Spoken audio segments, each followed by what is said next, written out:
Welcome everyone. Today we are going to start this chemistry chapter. Chapter number 5. यहाँ से हमारी chemistry start होती है. चैप्टर 5 और 6 दो ही हैं चैप्टर अब की बार कोर्स के अंदर. Chapter 5 chemistry in everyday life. हमारी आम जिंदगी के अंदर जो केमिस्ट्री है वो कहाँ कहाँ यूज होती है वो देखते हैं. बचपन से एसिड सॉल्ट और एसिड बेस और सॉल्ट के बारे में पढ़ते आ रहे हैं. उसके बारे में कुछ विस्तार से जानेंगे. ठीक है, चलो इंट्रो से शुरू करते हैं. We see that chemicals are use in each field of life. हमारी जिंदगी के हर एक फील्ड के अंदर केमिकल यूज किए जाते हैं. Even all are bioactivities are operated by chemical. Soap, detergent, beautiful clothes, various things of household consumptions are chemical substance.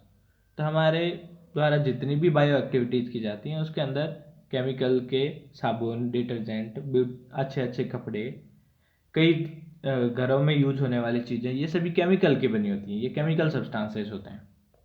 Cement in making buildings, घरों को बनाने के लिए जो सीमेंट यूज होती है वो भी ये केमिकल्स है. इलेक्ट्रिकल एपरेटस, जो विद्युत धारा में यूज होने वाले अलग अलग उपकरण हैं, जैसे कीबोर्ड, ये हो गया, कंप्यूटर हो गया, टीवी हो गया, ये सभी इलेक्ट्रिकल एपरेटस भी क्या है, chemicals. Satellite, from motor vehicle up to agricultural field, motor vehicle से लेकर जो खेती में यूज होने वाले हैं, खेतों में यूज होते हैं. Everywhere chemicals are use and theories of chemistry are use. तो हर जगह पर केमिकल्स यूज होते हैं और वहाँ पर केमिस्ट्री की थ्योरी यूज की जाती है. केमिस्ट्री के द्वारा जो बताया गया है उसके अनुसार केमिकल को यूज किए करते हैं लोग बाग. We use medicine when we fall ill, that is also chemical. जब हम बीमार पड़ते हैं तब केमिकल का यूज करते हैं. Many type of salt, sweet substances, food preservative are all chemical mixture. कई तरह के जो खट्टे मीठे जो भी सब्सटेंस हैं और खाने को बचाने के लिए जो यूज होने वाले सब्सटेंस हैं वो सभी केमिकल्स के होते हैं. Hence it is true that daily life can not be imagine without chemicals. तो केमिकल के बिना हमारी आम जिंदगी इमेजिन नहीं की जा सकती. फर्स्ट टॉपिक है अपने चैप्टर का acid, base and salt. Sour and bitter taste of food is due to acid and base present in it. कोई सब्सटेंस आप चखते हो, उसका स्वाद या तो खट्टा आता है या कड़वा आता है. तो ये जो खट्टा या कड़वा स्वाद है, वो खट्टा स्वाद तो एसिड की वजह से और कड़वा स्वाद बेस की वजह से आता है. In nature acid, base and salts are these three are found in general form. तो हमारे नेचर के अंदर एसिड, बेस और सॉल्ट ये जनरल फॉर्म के अंदर पाए जाते हैं. सबसे पहले देखते हैं acids. Acid are sour in taste. इनका टेस्ट खट्टा होता है. अगर किसी सब्सटेंस का टेस्ट खट्टा आ रहा है इसका मतलब वो एसिडिक है. Acid word is made from Latin word acidus which means sour. और ये जो वर्ड है वो लैटिन लैंग्वेज का एक वर्ड एसिडस से लिया गया है जिसका मतलब ही सॉर होता है, खट्टा. It is found as acidic acid in vinegar. ये कुछ मोस्ट इम्पोर्टेंट एसिड हैं, ठीक है, ये याद करने हैं. ऑर्गेनिक एसिड है. तो विनेगर के अंदर होता है एसिटिक एसिड. तमरीन, जिसको हल्दी बोलते हैं, उसके अंदर होता है टार्टरिक एसिड. इसको अपनी नोटबुक के अंदर आप लोग एक टेबल बना के रखना. इधर एक तरफ एसिड लिखना है, एसिड्स, और फिर सब्सटेंसेस. ठीक है, एसिड के अंदर ये acetic acid, tartaric acid, ascorbic acid, formic acid और हाइड्रोक्लोरिक एसिड, ये सब लिखना है और उसके सामने लिखना है कि कौन से किसके अंदर पाए जाते हैं. तो सबसे पहला एसिटिक एसिड विनेगर के अंदर, टार्टरिक एसिड टमरिंड या हल्दी के अंदर, एस्कॉर्बिक एसिड होता है ऑरेंज के अंदर, फॉर्मिक एसिड, एस्कॉर्बिक एसिड को विटामिन सी भी बोलते हैं.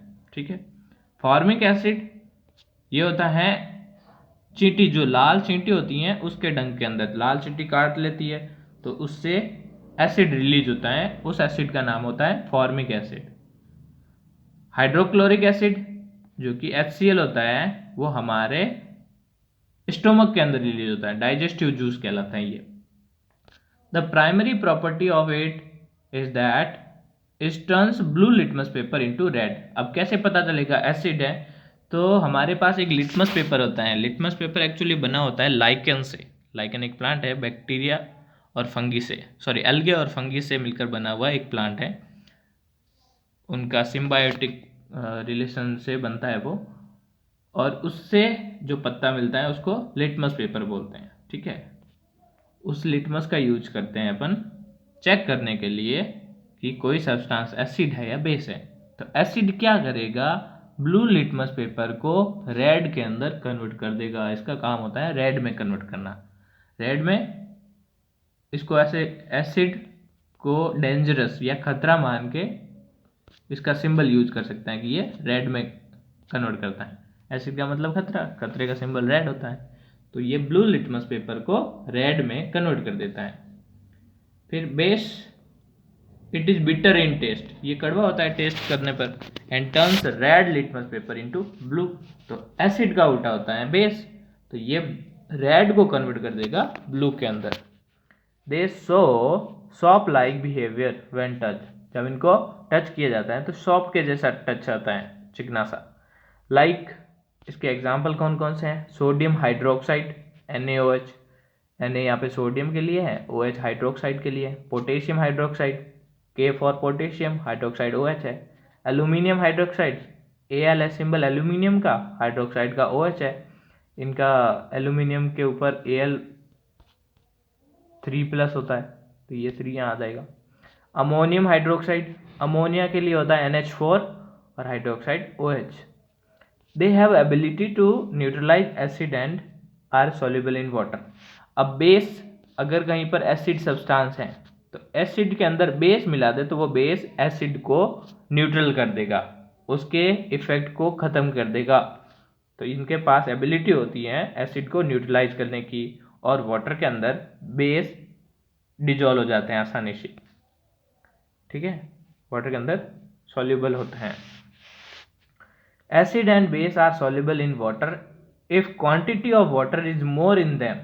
अब दोनों को कॉन्सेंट्रेटेड और डाइल्यूटेड दो पार्ट में अपन डिवाइड करते हैं। वाटर के अंदर डालते हैं एसिड या बेस को, जब वाटर की क्वांटिटी एसिड या बेस की क्वांटिटी से ज़्यादा होती है, वाटर ज़्यादा है एसिड कम है, तो उसको डाइल्यूटेड एसिड या डाइल्यूटेड बेस बोलेंगे एसिड या बेस डालने पर। और अगर वाटर की क्वांटिटी एसिड से कम है, एसिड ज़्यादा है और वाटर कम है, तो उसको बोलेंगे कॉन्सेंट्रेटेड एसिड या कॉन्सेंट्रेटेड बेस। ठीक है, if quantity of water is more than these are called diluted, and quantity of acid और base is more than water then solution is called concentrated.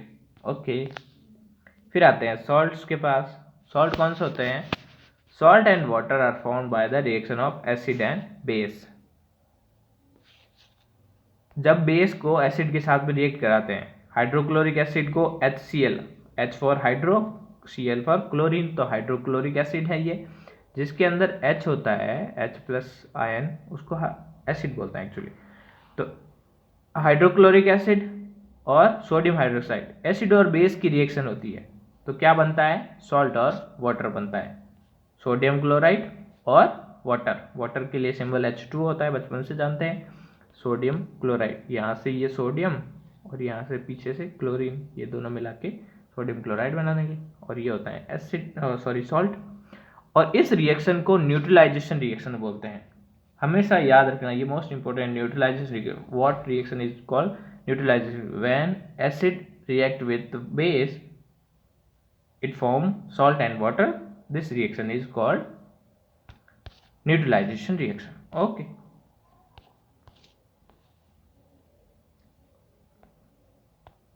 और ये कैसी रिएक्शन है? Exothermic reaction. दो type की reaction होती है, एंडोथर्मिक और एक्सोथर्मिक। एक्सोथर्मिक जो हीट को बाहर निकालती है, जब हम वाटर के अंदर एसिड मिलाते हैं तब बहुत ज़्यादा हीट जनरेट होती है, बहुत गर्म हो जाता है जो सॉल्यूशन बनता है, तो आसपास हीट जनरेट होती है, तो इसलिए ये रिएक्शन कैसी होती है, एक्सोथर्मिक रिएक्शन। एसिड को बेस के अंदर मिलाएंगे तो भी exothermic reaction. Salt form by strong acid and strong base is neutral. जब एसिड और बेस दोनों स्ट्रॉन्ग होते हैं, हाइड्रोक्लोरिक एसिड स्ट्रॉन्ग होता है और बेस के अंदर सोडियम हाइड्रोक्साइड स्ट्रॉन्ग होता है, जो अभी देखा था पिछली रिएक्शन के अंदर। तो इन दोनों से तो बनता है न्यूट्रल सॉल्ट, ठीक है। और अगर हाइड्रोक्लोरिक एसिड या स्ट्रॉन्ग एसिड और वीक बेस हो, वीक बेस होता है अमोनियम हाइड्रोक्साइड और स्ट्रॉन्ग एसिड है हाइड्रोक्लोरिक एसिड, तो जो सॉल्ट बनेगा वो एसिडिक होगा, क्योंकि एसिड कैसा है, स्ट्रॉन्ग है, और बेस कैसा है, वीक है। तो इनसे बनने वाला सॉल्ट हमेशा एसिडिक सॉल्ट होगा और वाटर हमेशा साथ में बनेगा। और अगर एसिड वीक है, एसिटिक एसिड एक्चुअली वीक होता है और सोडियम हाइड्रोक्साइड स्ट्रॉन्ग बेस होता है, तो स्ट्रॉन्ग बेस है तो एक्चुअली बेसिक सॉल्ट ही होगा, ठीक है। तो यहाँ पे यही दे रखा है, salt form by strong acid and strong base is neutral, और salt form by strong acid and weak base are acidic, and salt formed by weak acid and strong base are basic. Salts have high melting and boiling point. Salt का boiling और melting point high होता है, उनको गर्म करते हैं तो melting point काफ़ी high होता है। These are generally found in crystal form. Salt normally crystal के फॉर्म में पाए जाते हैं, जैसे नमक होता है, नमक और शक्कर, तो वो क्रिस्टलाइन फॉर्म में होते हैं, तो इसलिए सॉल्ट भी क्रिस्टल फॉर्म होते हैं। In crystalline water is also present with these. जब हम उनका पाउडर देखते हैं, क्रिस्टल फॉर्म में देखते हैं, तो उसके अंदर क्रिस्टलाइन वाटर प्रेजेंट होता है। तो सॉल्ट का फॉर्मूला लिखते वक्त क्रिस्टलाइन वाटर को साथ में लिखते हैं। In writing unit formula of salt, fixed number of water molecule attached are called crystalline water. तो जो ये डेफिनेशन भी याद रखना, जब हम राइट करते हैं किसी सॉल्ट का फॉर्मूला लिखते हैं, तो उस के अंदर जो कुछ अमाउंट ऑफ वाटर मॉलिक्यूल है, जैसे कि यहाँ पे 10H2O दे रखा है, तो ये 10H2O एक्चुअली क्रिस्टलाइन वाटर कहलाता है, क्रिस्टलाइन वाटर इसको बोला जाता है। ये सोडियम कार्बोनेट Na2CO3.10H2O, ठीक है, ये वॉशिंग सोडा का फॉर्मूला होता है। Here 10 water molecules are in crystalline form in sodium carbonate salt. जैसे यहाँ में कैल्शियम सल्फेट 0.2H2O, तो यहाँ पे 2H2O क्रिस्टलाइन वाटर हो गया। Potassium sulphate Al2SO4 whole thrice 24H2O, तो इसके साथ में जो ये फिटकरी का है, एक्चुअली कैल्शियम सल्फेट ये होता है जिप्सम का फॉर्मूला, कैल्शियम सल्फेट 0.2H2O, और potassium sulphate aluminium sulphate 0.24H2O, ये होता है फिटकरी एलम का फॉर्मूला, ठीक है। कुछ डेफिनेशंस दे रखी हैं। Many scientist give many definition of acid and base. सबसे पहले डेफिनेशन है Arrhenius theory. Definition of acid and base was first given by Arrhenius in 1887। Arrhenius ने सबसे पहले 1887 के अंदर एसिड और बेस की डेफिनेशन दी थी।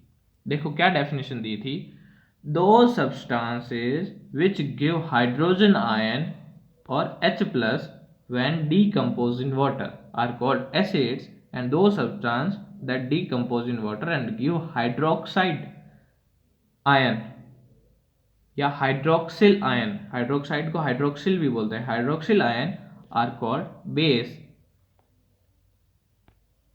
फॉर एग्जाम्पल देखो, जो सब्सटेंस जिनको वाटर के अंदर डालने पर H+ आयन देते हैं उनको एसिड्स बोलते हैं, और जो OH- आयन देते हैं, हाइड्रोक्सिल आयन देते हैं, उनको बेस बोलते हैं। जैसे हाइड्रोक्लोरिक एसिड, हमको पता है ये एसिड है, इसको वाटर के अंदर डालेंगे तो H+ और Cl- दो आयन्स अलग अलग हो जाएंगे। HNO3 को डालेंगे तो H+ और NO3- अलग हो जाएंगे, ठीक है। नाइट्रिक एसिड होता है HNO3, नाइट्रिक एसिड का फॉर्मूला होता है। सल्फ्यूरिक एसिड H2SO4, तो इसके अंदर से 2 हाइड्रोजन आयंस सेपरेट हो जाएंगे जब वाटर के अंदर डालेंगे। ये एक्वा क्या दिखाता है, एक्वा का मतलब एक्वा सॉल्यूशन मतलब वाटर के अंदर सॉल्यूशन। ये भी एक्वस है, ये भी एक्वस है। ये वाटर के अंदर आयंस अलग अलग हो गए, सेपरेट हो गए, सल्फेट और हाइड्रोजन आयन। जब एसिटिक एसिड की बात करें तो एसिटिक एसिड में H प्लस आयन और CH3COO, ये माइनस लगाना इसका बेटा, तो ये एसिटिक एसिड में अलग हो गया। फिर carbonic acid H2CO3, carbonic acid में भी H प्लस अलग और HCO3 माइनस अलग। All these are acid because they give H plus ion in aqueous solution। जितने भी अभी एग्जाम्पल देखे थे, carbonic acid, sulphuric acid, hydrochloric acid, acetic acid और नाइट्रिक एसिड, ये सभी एक्वस सॉल्यूशन के अंदर H प्लस आयन देते हैं, इसलिए एसिड्स होते हैं। Here free proton which means hydrogen ion, actually hydrogen के अंदर प्रोटॉन एक ही होता है, इसके अंदर ना इलेक्ट्रॉन होता है ना न्यूट्रॉन होता है, तो इसलिए इसको H प्लस आयन को ही प्रोटॉन बोलते हैं। ठीक है, तो free proton which means hydrogen ion is the most reactive, so it react with water and remains in the form of hydronium ion. तो जब वाटर के अंदर हम एसिड को घोलते हैं तो उसके अंदर वाटर का फॉर्मूला क्या होता है, H2O। तो HCl किसी भी एसिड को वाटर के अंदर डालते हैं तो उससे H प्लस आयन निकल जाता है, वो H प्लस आयन वाटर के साथ मिक्स होके हाइड्रोनियम आयन बनाता है। हाइड्रोनियम आयन का फॉर्मूला होता है H3O प्लस। दो तो हाइड्रोजन वाटर के अंदर मौजूद थे और एक हाइड्रो जो प्रोटॉन है वो एक और मिक्स हो गया तो H3O प्लस आयन बना देते हैं। Some acid gets completely ionize in aqueous solution, these are called strong acid, जैसे कि हाइड्रोक्लोरिक एसिड। स्ट्रॉन्ग और वीक एसिड दो टाइप के एसिड में कैटेगराइज कर सकते हैं अपन, दो कैटेगरी बना सकते हैं। तो स्ट्रॉन्ग एसिड वो होंगे जिनको वाटर में डालने पर उसके अंदर जितने भी हाइड्रोजन आयन मौजूद है, H प्लस आयन है, वो कंप्लीटली डीकम्पोज होता है, मतलब कंप्लीटली अलग अलग सेपरेट हो जाता है। जैसे हाइड्रोक्लोरिक एसिड है तो इसको वाटर में डालते ही H प्लस और Cl माइनस, इसमें एक ही हाइड्रोजन था वो पूरा अलग हो गया, तो ये स्ट्रॉन्ग एसिड है। जैसे H2SO4 है जिसको सल्फ्यूरिक एसिड बोलते हैं, तो इसके अंदर के 2H प्लस पूरे अलग हो जाएंगे, SO4 2 माइनस पूरा अलग हो जाएगा। HNO3 में H प्लस अलग, NO3 2 माइनस NO3 माइनस अलग हो जाएगा। तो इस तरह से इनको स्ट्रॉन्ग एसिड बोलते हैं। लेकिन some acids do not completely ionize in aqueous solution and remains in undissociated form, these are called weak acid. जो पूरी तरीके से आयोनाइज नहीं होते हैं और अनडिसोशिएटेड फॉर्म में रहते हैं तो उनको बोलते हैं वीक एसिड। जैसे कि एसिटिक एसिड हुआ, तो एसिटिक एसिड और कार्बोनिक एसिड इनको वाटर के अंदर डालेंगे तो ये कंप्लीटली आयोनाइज नहीं होंगे। जब एसिटिक एसिड को डालते हैं तो H प्लस और CH3COO माइनस ऐसे बनाता है, इसके अंदर हाइड्रोजन मौजूद है लेकिन ये अलग नहीं हुआ। अब कुछ एग्जांपल है बेस के। बेस के एग्जांपल, वाटर के अंदर डालो तो हाइड्रोक्सिल आयन रिलीज करता है KOH, K प्लस सोडियम के लिए और OH minus hydroxyl ion. Potassium hydroxide, sodium अलग, ये था पोटेशियम हाइड्रोक्साइड, ये है sodium hydroxide NOH। Calcium hydroxide के लिए ये रहा Ca2 प्लस OH माइनस। तो जो भी OH इसके अंदर मौजूद है, हाइड्रोक्सिल आयन है, वो कंप्लीटली डिसोशिएट हो रहा है, कंप्लीटली अलग हो रहा है। जिसके अंदर से OH माइनस रिलीज होता है वो बेस कहलाते हैं, जिसके अंदर से H प्लस रिलीज होता है वो एसिड कहलाते हैं। ठीक है, अमोनियम हाइड्रोक्साइड से NH4 प्लस और OH माइनस अलग हो गए। All these are bases because they give hydroxyl ions. ये सभी बेस हैं किस वजह से, क्योंकि इनके अंदर से OH माइनस रिलीज होता है इन एक्वस सॉल्यूशन। कब रिलीज होता है, जब इसको वाटर के अंदर डालते हैं या एक्वस सॉल्यूशन बनाते हैं। Those base which get completely ionised in aqueous solution are called strong base. और वो बेस जो वाटर के अंदर डालने पर कंप्लीटली डिसोशिएट हो जाते हैं, उनके अंदर के जो OH माइनस आयन है वो पूरी तरीके से अलग हो जाते हैं, उनको स्ट्रॉन्ग बेस बोलते हैं। जैसे कि पोटेशियम हाइड्रोक्साइड है, OH माइनस अलग, K प्लस अलग। सोडियम हाइड्रोक्साइड में Na प्लस अलग, OH माइनस अलग। The base which do not ionise completely are called weak base. और जो पूरी तरीके से आयोनाइज नहीं होते उनको वीक बेस बोलते हैं, जैसे ammonium hydroxide, magnesium hydroxide. According to Arrhenius, ये किसके अनुसार, ये डेफिनेशन दी गई है आरएनएस के अकॉर्डिंग, ठीक है। व्हेन उसकी बात आरएनएस क्या बोलते हैं, when acid and base react then H plus and OH minus mutually combine to form water. जब एसिड और बेस को रिएक्ट करवाते हैं तो H प्लस आयन और OH माइनस दोनों रिएक्ट करके वाटर बना देते हैं। This reaction is called neutralisation reaction, और इसी रिएक्शन को न्यूट्रलाइजेशन रिएक्शन बोलते हैं अकॉर्डिंग टू आरएनएस। आरएनएस के अगर आपको पूछे according to Arrhenius what is the neutralisation reaction, then we can say that according to Arrhenius, when acid and base react, then H plus and OH minus ion mutually combine to form water. Okay, energy is released in this reaction, और इस reaction में energy release होती है, इसलिए so this is called exothermic reaction, और इसको exothermic reaction बोलते हैं जब वाटर बनता है। Arrhenius theory was useful for those acid and base which have H plus and OH minus ion respectively, but the nature of acid without H plus ion and base without OH minus cannot be determined, then a new theory was given। तो आर्रेनियस ने तो उन acid के बारे में ही बात की थी जिसके अंदर H प्लस आयन हो, और उन बेस के बारे में बात की थी जिनके अंदर OH माइनस आयन हो। तो अगर कई एसिड नेचर के अंदर ऐसे थे जिसके अंदर OH माइनस और H प्लस और OH माइनस आयन नहीं थे, तो उनको डिटरमाइन करने वो सफल नहीं हुआ, तो दूसरी थ्योरी दी गई ब्रोंस्टेड-लोरी। इसको नेक्स्ट पार्ट के अंदर देखेंगे, ठीक है। Bronsted Lowry concept of acid and base.